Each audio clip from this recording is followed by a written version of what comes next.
Assalamualaikum warahmatullahi wabarakatuh. Perkenalkan, saya Devina Zahra Melisa, NPM 251010133.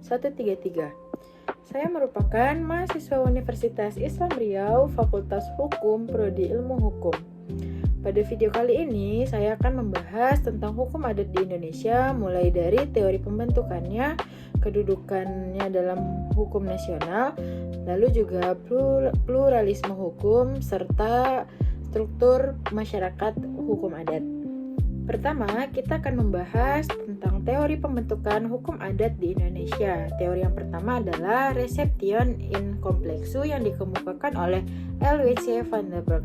Menurut teori ini, bagi masyarakat yang beragama Islam, maka hukum Islamlah yang berlaku. Sedangkan adat dipandang sebagai hal yang sudah dipengaruhi oleh ajaran Islam. Contohnya terlihat pada bidang perkawinan, waris, dan wakaf yang menggunakan hukum Islam. Kelebihan dari teori ini adalah mengakui kuatnya pengaruh Islam dalam masyarakat, tetapi kelemahannya kurang memperhatikan keberagaman adat di berbagai daerah. Teori yang kedua adalah Receptie yang dikemukakan oleh Snoeck-Hurgrons dan Van Hollenhoven. Menurut teori ini, hukum Islam hanya berlaku jika diterima oleh hukum adat. Dalam pandangan ini, hukum adatlah hukum sebagai sumber hukum utama masyarakat Indonesia, sedangkan hukum Islam berada di bawah hukum adat. Teori ini digunakan oleh pemerintah kolonial Belanda untuk membatasi pengaruh Islam.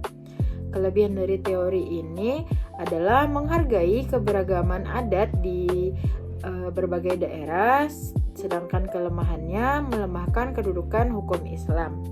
Teori yang ketiga adalah Receptie a contrario dari Hazairin dan Sayuti Talib. Menurut teori ini menyatakan bahwa bagi umat Islam maka hukum Islamlah yang berlaku, sedangkan hukum adat itu berlaku jika tidak bertentangan dengan ajaran Islam. Teori ini muncul sebagai kritik terhadap teori Receptie setelah Indonesia merdeka.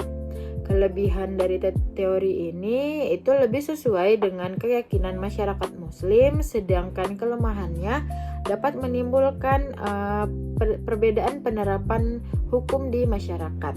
Nah, dari ketiga teori tersebut dapat disimpulkan bahwa semuanya membahas hubungan antara hukum adat dan hukum Islam. Perbedaannya terletak pada hukum mana yang dianggap paling utama dalam kehidupan masyarakat. Selanjutnya, kita akan membahas kedudukan hukum adat dalam tata hukum nasional Indonesia. Hukum adat memiliki kedudukan penting karena merupakan hukum asli yang lahir dan berkembang dalam masyarakat Indonesia. Hukum adat juga menjadi salah satu sumber pembentukan hukum nasional karena mencerminkan nilai budaya dan kebutuhan masyarakat.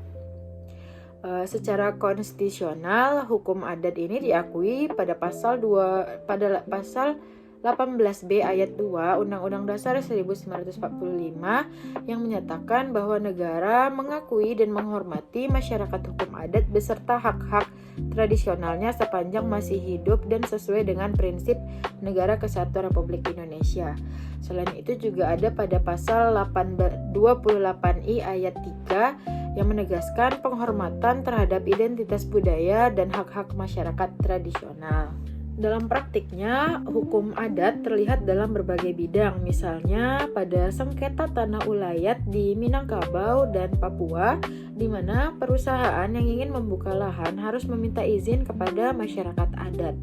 Kemudian dalam penyelesaian sengketa seperti di Aceh yang menggunakan lembaga adat Gampong untuk menyelesaikan konflik secara damai. Selain itu juga dalam perkawinan adat seperti adanya sinamot pada adat Batak dan uang panai dalam adat Bugis. Dengan begitu, hukum adat ini memiliki kedudukan sebagai sumber hukum nasional, hukum yang hidup di masyarakat, dan pelengkap hukum nasional. Namun dalam penerapannya, hukum adat ini juga tetap harus sesuai dengan Undang-Undang Dasar 1945, hukum nasional, dan juga menghormati hak asasi manusia. Berikutnya, kita akan membahas tentang konsep legal pluralism atau pluralisme hukum. Pluralisme hukum adalah keadaan di mana terdapat lebih dari satu sistem hukum yang berlaku secara bersamaan dalam masyarakat. Sistem hukum tersebut dapat berupa hukum negara, hukum adat, hukum agama, maupun kebiasaan masyarakat.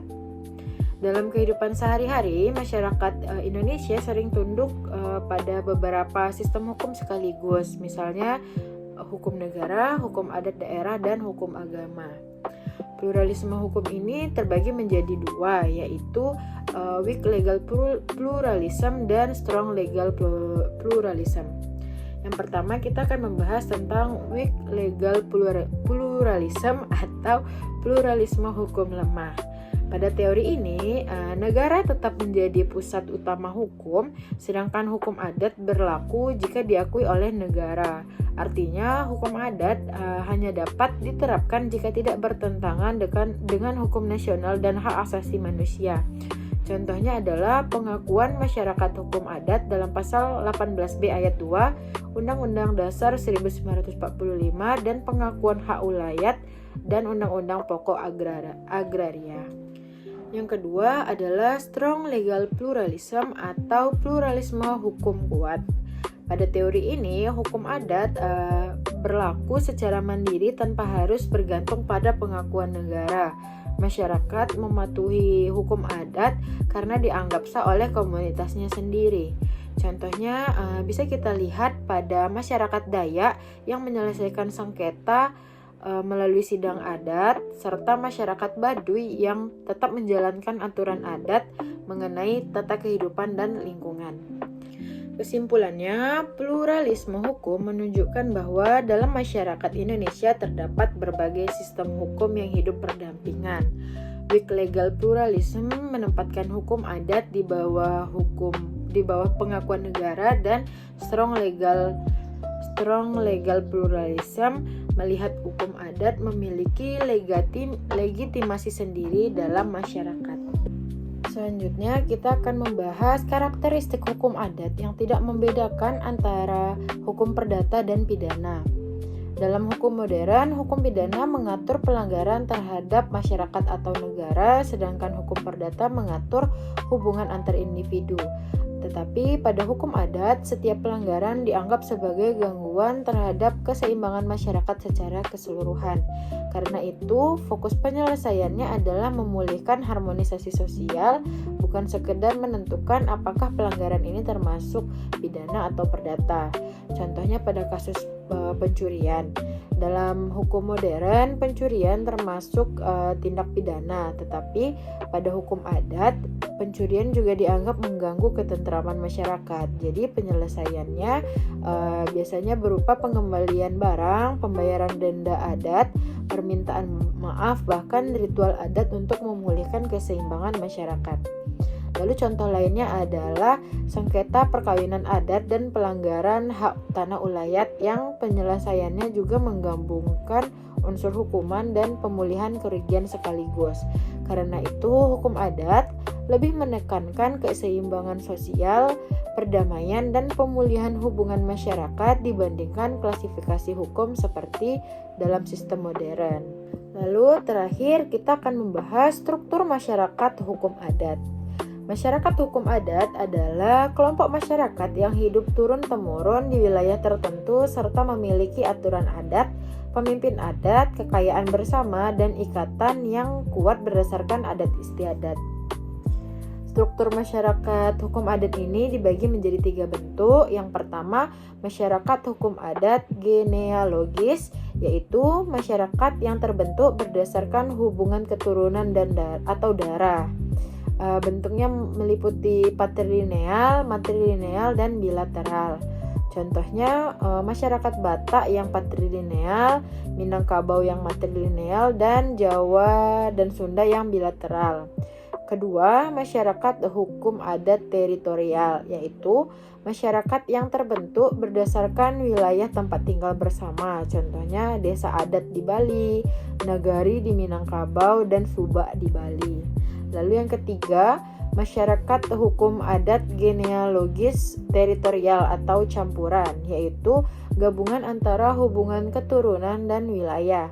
Contohnya masyarakat Batak di Huta, dan masyarakat Dayak yang memiliki ikatan darah sekaligus wilayah adat bersama. Selain itu, masyarakat hukum adat umumnya juga memiliki wilayah adat, pemimpin adat, hukum adat, dan kekayaan bersama seperti tanah ulayat dan hutan adat. Sebagai contoh, masyarakat Minangkabau memiliki sistem matrilineal dipimpin oleh penghulu adat dan hidup dalam negari. Sedangkan masyarakat di Bali memiliki desa adat dengan aturan awik-awik yang dipimpin bendesa adat. Jadi kesimpulannya, struktur masyarakat hukum adat ini menunjukkan bagaimana masyarakat adat mengatur kehidupan bersama berdasarkan keturunan, wilayah, atau gabungan keduanya.